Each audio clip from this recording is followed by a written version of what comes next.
Thank you, Madam Deputy Speaker. Serving your country in the Australian Defence Force is a great honour, but that honour comes at a cost. And I think we've demonstrated, or the retirement of the previous member for Eden Monaro, Mike Kelly, has demonstrated that. And I want to join with speakers previously that have indicated their respect for Mike. The Australian Army values are courage, initiative, respect and teamwork. And if you could sum up each of those four values into one word, it would be integrity. And Mike Kelly, the former member for Eden Monaro, demonstrates and encapsulates what it means to have integrity. And it's probably not too many people that you could say that about in this place. Mike Kelly is a very good man, and I just want to acknowledge the work that he has given to and service he's given to his country, not just as an MP, but to the service to his country in uniform, in places like East Timor and Somalia and Bosnia-Herzegovina, and also in Iraq. Mike finished his military career as a colonel and the director of the Australian Army Legal Service, and I'm sure, and I wish him well, I wish his family well in his health recovery. But, Madam Deputy Speaker, thankfully, only a small minority of those who serve in the ADF come or finish their service with injuries or worse. But all who have served in the ADF no doubt have made many sacrifices.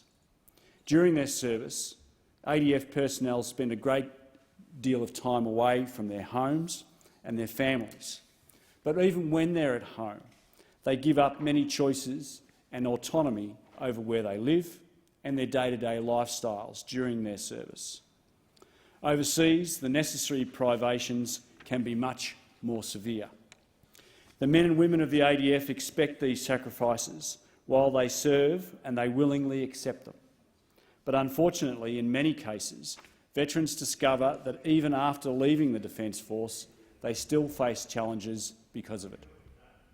Transitioning ADF personnel have suffered disadvantages compared to their civilian counterparts in finding work, in getting recognition for their prior learning, in finding accommodation, gathering the documentation and references they need and reintegrating into their communities.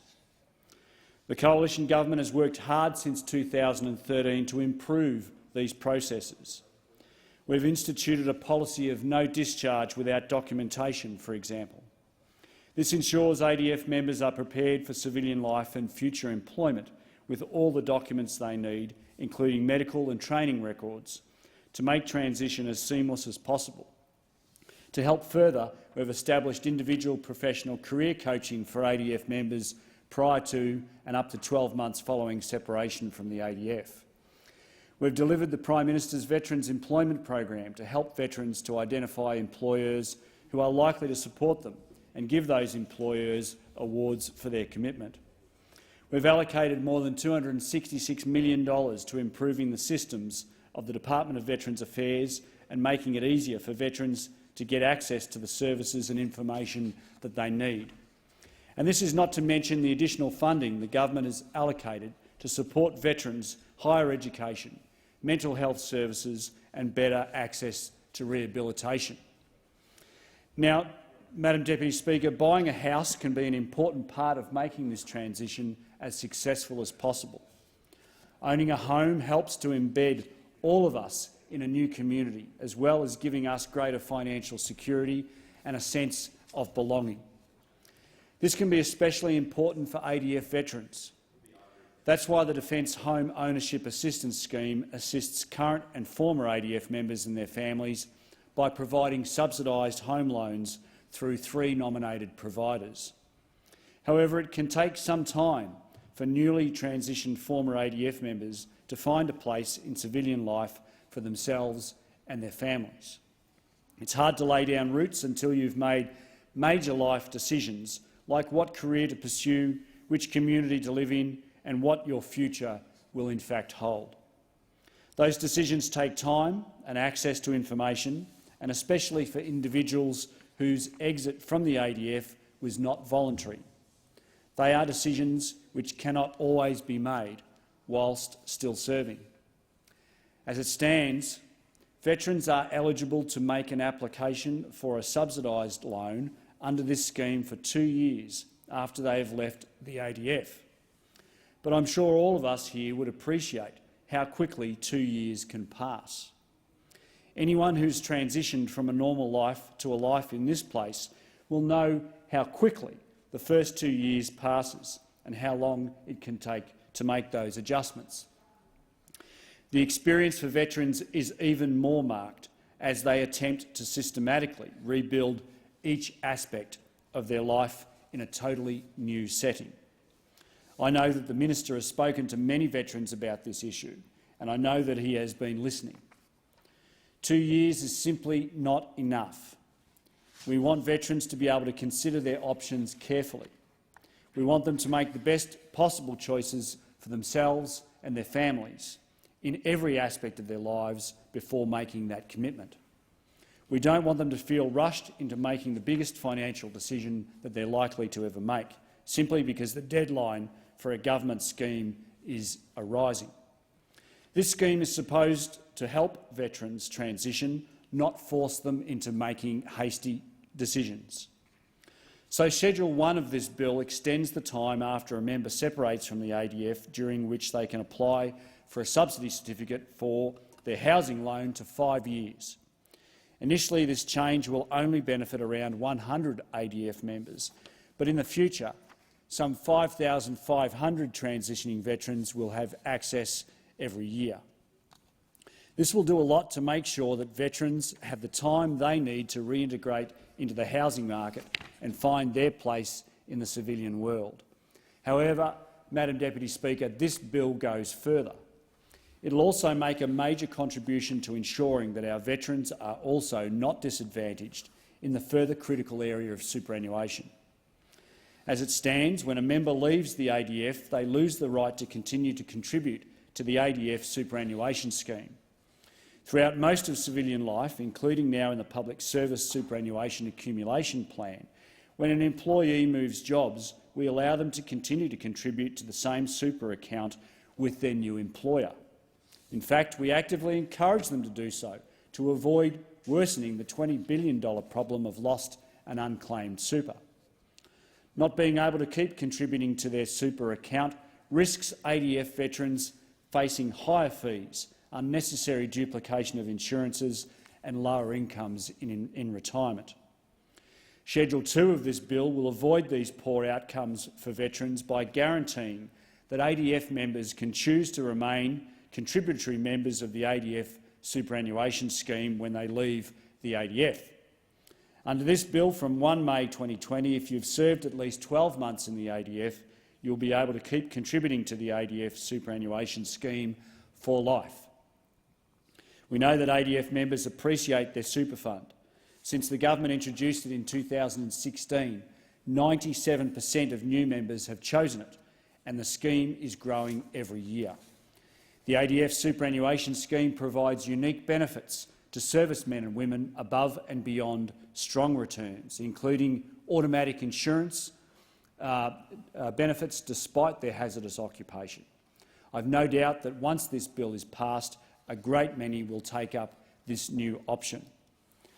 These improvements to legislation are only the latest in a comprehensive package of measures led by the current Minister for Veterans Affairs and his predecessors, the Minister for Education and the Deputy Prime Minister, to support veterans as they transition from the ADF into civilian life. We've seen these impacts nationally in programs as diverse as free and immediate mental health treatment for all veterans, the National Commissioner for Defence and Veteran Suicide Prevention, individual professional career coaching and new veterans' wellbeing centres being built all over this country. Locally, in my electorate of Fisher, we've also seen the impact of the government's focus on improving outcomes for former servicemen and women in the now completed renovations to the Glasshouse Country RSL. As part of the 2019-20 federal budget, the Morrison government delivered a grant of some $258,000 to this critical sub-branch in my community. Glasshouse Country RSL is the only sub-branch in the hinterland of my electorate, helping cater to a region with one of the largest populations of veterans in Australia. This government's funding allowed President Brian Macon, Deputy President Dave Seabricht and their fellow members to undertake a transformative program of improvements. This included upgrades and new equipment for the bar and dining areas, increased space for military heritage displays, safety and security improvements throughout, and a redesigned office area. I was proud to have that opportunity to visit the site earlier this year before the current crisis to officially open the completed new facilities. The impact of the welfare benefits that these improvements will bring when the sub-branch will reopen will obviously cause a greater quality of life to those members of the Glasshouse Country RSL. The familiar RSL building was already home to community groups like Probus and the Orchid Society, but with these first new class facilities, I know that there'll be many more locals knocking on their front door.